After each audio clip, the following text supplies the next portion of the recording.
Who was the worst pope in history? Rodrigo Borgia, a Spaniard with molten ambition, clawed his way into the heart of Christendom, buying, bribing, and charming until, in 1492, he placed the crown of St. Peter on his own head.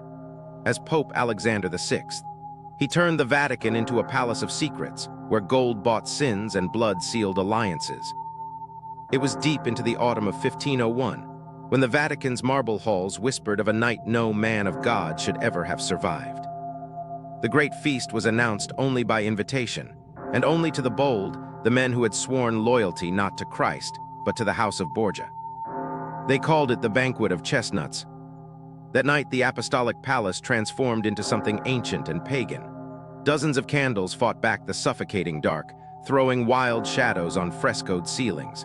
In the center of the hall, long tables groaned under the weight of roasted meats, honey cakes, and rivers of wine.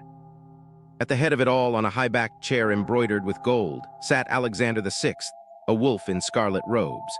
His eyes gleamed, sharp and watchful, as 50 courtesans, hired from Rome's darkest corners, descended into the feast. As music swelled drums, low and hungry, the women cast aside their silks. The cardinals, cloaked not in virtue but in crimson and greed, threw handfuls of chestnuts across the black marble floor. Laughing, gasping, the courtesans dropped to their hands and knees, crawling for them like beasts in a hunt, while the church's princes watched, wagered, and sinned. Alexander watched too, a goblet of spiced wine cradled in his palm.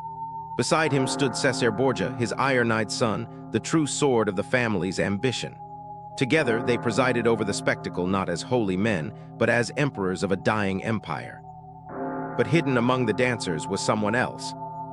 A young servant, no more than 17, sent to refill the goblets, slipped and fell among the grasping bodies.